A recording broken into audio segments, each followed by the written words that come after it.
Hello and welcome to my YouTube channel. In this video we will talk about how to write answers in our college exam. College के exam के अंदर आपको कैसे answers लिखने हैं। इस पूरी वीडियो के अंदर हम ये बात करेंगे कि आपको कौन कौन सी चीज़ें माइंड में रखनी हैं जब आप अपने कॉलेज के आंसर्स लिखते हो। सबसे पहले स्टार्टिंग होती है पेपर पैटर्न से। आपके जो एग्ज़ाम होते हैं कॉलेज के, उसके अंदर कुछ पार्ट थ्योरी का होता है और कुछ प्रैक्टिकल या असाइनमेंट्स का होता है। ये रेशियो 70-30 या 80-20 का रहता है। ठीक है, जो मेजर यूनिवर्सिटीज़ या कॉलेज हैं उनके अंदर जो थ्योरी का जो पार्ट होता है वो आपका 70 मार्क्स का होता है। हम 70 मार्क्स को आइडियल समझ के इस पूरे पैटर्न को समझेंगे। फर्स्ट सेक्शन के अंदर आपको 10 से 12 क्वेश्चंस मिलते हैं जिनका आंसर आपको लिखा हुआ होगा क्वेश्चन में कि आपको 1 वर्ड के अंदर करना है या 1 सेंटेंस के अंदर करना है। लेकिन आपको यहाँ पे ध्यान रखना है कि आप कॉलेज के एग्जाम्स लिख रहे हो, इसीलिए आपको जो वर्ड लिमिट है वो 30 से 40 तक करनी होगी। ठीक है, आपको हर एक क्वेश्चन के अंदर मैक्स टू मैक्स आपको 30 या 40 वर्ड्स लिखने होंगे। ओके, इससे ज़्यादा नहीं लिखना और इससे कम भी नहीं लिखना है। यहाँ पे जो आपको क्वेश्चन मिलते हैं ना सेक्शन 1 के अंदर, मेजरली एग्जाम्स में होता है कि आपको वो सारे क्वेश्चंस अटैम्प्ट करने होते हैं। ठीक है, सेक्शन 2 के अंदर आपको 8 या 9 क्वेश्चंस मिलते हैं जिसके अंदर से आपको 5 to 6 अटैम्प्ट करने होते हैं। आपको ध्यान रखना है, सबसे पहले आप उस पूरे क्वेश्चन को अच्छे से रीड करो कि इस वाले सेक्शन के अंदर हमें कितने मैक्सिमम अटैम्प्ट करने हैं। कहीं ऐसा ना हो कि उसमें आपको 8 में से 4 अटैम्प्ट करने हो और आपने सारे ही अटैम्प्ट कर दिया और अपना टाइम यहाँ पे वेस्ट कर दिया। ओके, और वर्ड लिमिट का आपको यहाँ पे ध्यान रखना है। ये क्वेश्चंस 5 या फिर 6 मार्क्स के आते हैं हर एक क्वेश्चन। ठीक है, यहाँ पे आपको वर्ड लिमिट मैं आपको पेजेस वाइज बताती हूँ, आपको यहाँ पे 2 या 3 पेज फिल करने होते हैं। ओके, तभी आपको मार्क्स मिलेंगे। अगर आप सिर्फ एक पेज के अंदर 100 या 200 वर्ड्स के अंदर लिख के आते हो वो बहुत मिनिमम है। ठीक है, आपके मार्क्स डिडक्ट होंगे।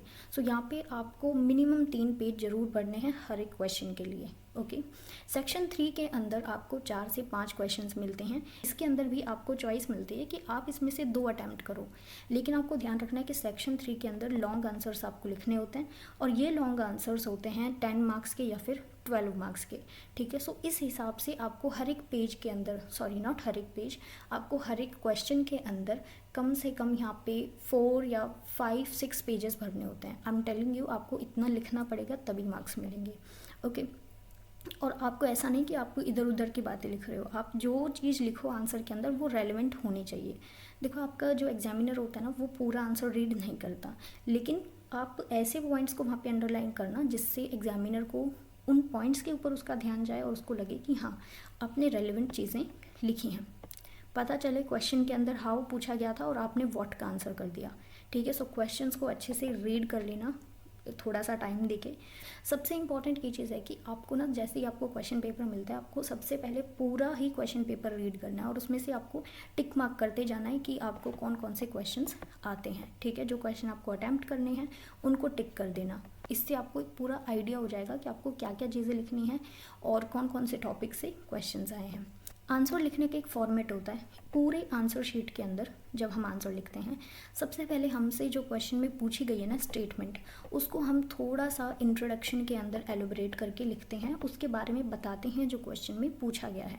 ठीक है, इंट्रोडक्शन आप 30 से 40 वर्ड्स का लिख सकते हो, ये क्वेश्चन टू क्वेश्चन डिपेंड करता है कि कितने मार्क्स का है वो पूरा आंसर। ओके, उसके बाद पार्ट आता है बॉडी का पार्ट, ये सबसे इंपॉर्टेंट है। इसके अंदर आप वो सारे रेलिवेंट पॉइंट्स लिखते हो जो उस क्वेश्चन से रिलेटेड हैं, जो उस टॉपिक से रिलेटेड हैं। और लास्टली कंक्लूजन के अंदर आपको पूरे आंसर को कंक्लूड करना होता है। ठीक है, कंक्लूजन भी इंपॉर्टेंट है।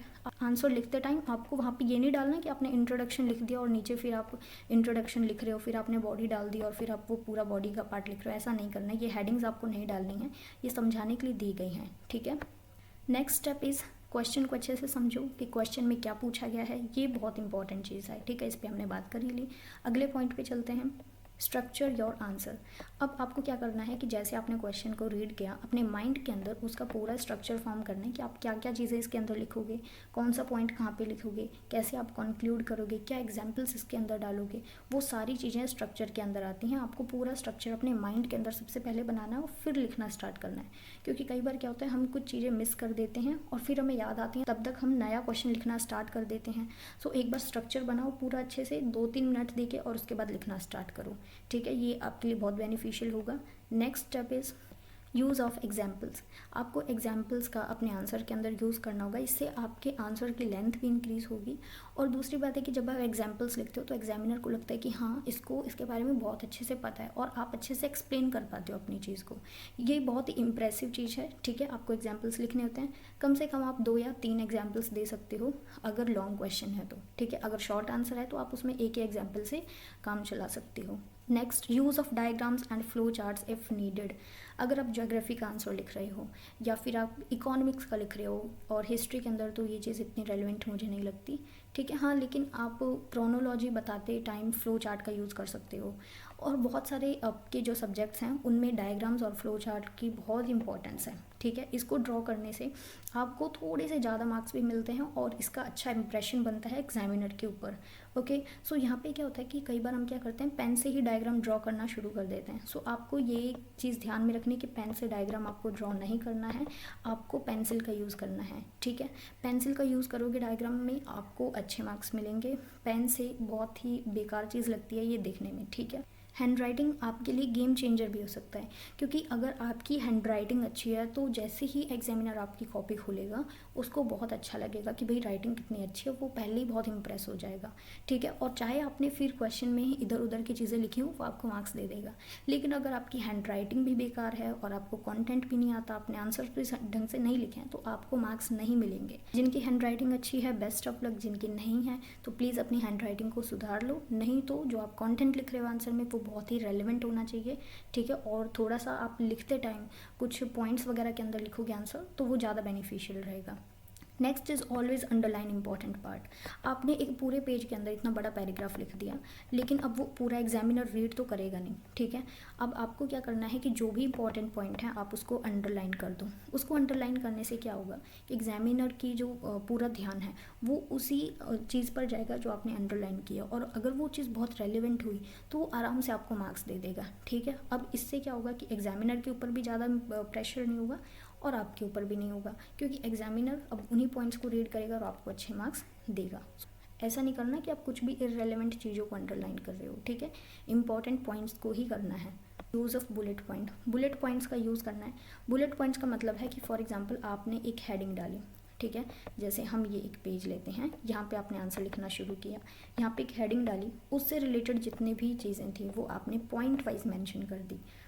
अब इससे क्या होगा कि एग्जामिनर उनको पॉइंट वाइज रीड करेगा और आपको हर एक पॉइंट के आपको मार्क्स मिलेंगे। ऐसा नहीं कि आप पॉइंट के अंदर सिर्फ एक ही लाइन लिख दो, हर एक पॉइंट के अंदर आप 4 से 5 लाइन लिख सकते हो अगर लॉन्ग आंसर है, ठीक है। अगर शॉर्ट आंसर है तो उसमें आप हर एक पॉइंट में 2 या 3 लाइन लिख दो, ठीक है। Next is do not use abbreviation. Abbreviation का मतलब है कि आप उसकी शॉर्ट फॉर्म यूज़ कर दो। जैसे गवर्नमेंट है, गवर्नमेंट को आपने GOVT ऐसे लिख दिया, सो ये नहीं लिखना है, क्योंकि इससे क्या होगा कि आपके जो पूरा आंसर है ना उसकी लेंथ कम हो जाएगी। लेकिन अगर आपको अच्छे से कंटेंट आता है, आपको बहुत सारी चीज़ें पता है कि आप 4-5 पेजेस आराम से लिख सकते हो, तो आप एब्रीविएशंस का यूज़ कर सकते हो, कोई दिक्कत नहीं है। इस पर कोई रिस्ट्रिक्शन नहीं है कि आप बिल्कुल भी यूज़ नहीं कर सकते। अगर आपने यूज़ की तो आपके मार्क्स नहीं कटेंगे।